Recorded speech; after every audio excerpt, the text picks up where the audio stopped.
Matthew chapter 9. Jesus stepped into a boat, crossed over, and came to his own town. Some men brought to him a paralyzed man lying on a mat. When Jesus saw their faith, he said to the man, "Take heart, son, your sins are forgiven." At this, some of the teachers of the law said to themselves, "This fellow is blaspheming." Knowing their thoughts, Jesus said, "Why do you entertain evil thoughts in your hearts? Which is easier, to say, 'Your sins are forgiven,' or to say, 'Get up and walk'? But I want you to know that the Son of Man has authority on earth to forgive sins." So he said to the paralyzed man, "Get up, take your mat, and go home." Then the man got up and went home. When the crowd saw this, they were filled with awe, and they praised God, who had given such authority to man. As Jesus went on from there, he saw a man named Matthew sitting at the tax collector's booth. "Follow me," he told him, and Matthew got up and followed him. While Jesus was having dinner at Matthew's house, many tax collectors and sinners came and ate with him and his disciples. When the Pharisees saw this, they asked his disciples, "Why does your teacher eat with tax collectors and sinners?" On hearing this, Jesus said, "It is not the healthy who need a doctor, but those who are ill. But go and learn what this means. I desire mercy, not sacrifice. For I have not come to call the righteous, but sinners." Then John's disciples came and asked him, "How is it that we and the Pharisees fast often, but your disciples do not fast?" Jesus answered, "How can the guests of the bridegroom mourn while he is with them? The time will come when the bridegroom will be taken from them. Then they will fast. No one sews a patch of unshrunk cloth on an old garment, for the patch will pull away from the garment, making the tear worse. Neither do people pour new wine into old wineskins. If they do, the skins will burst. The wine will run out, and the wineskins will be ruined.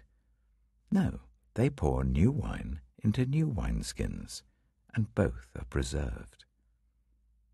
While he was saying this, a synagogue leader came and knelt before him and said, "My daughter has just died, but come and put your hand on her, and she will live."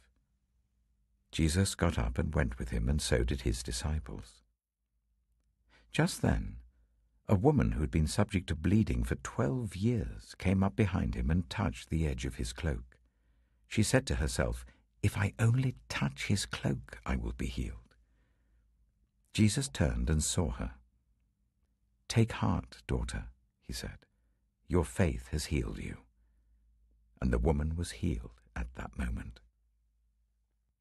When Jesus entered the synagogue leader's house and saw the noisy crowd and the people playing pipes, he said, "Go away. The girl is not dead, but asleep." But they laughed at him. After the crowd had been put outside, he went in and took the girl by the hand, and she got up. News of this spread through all that region.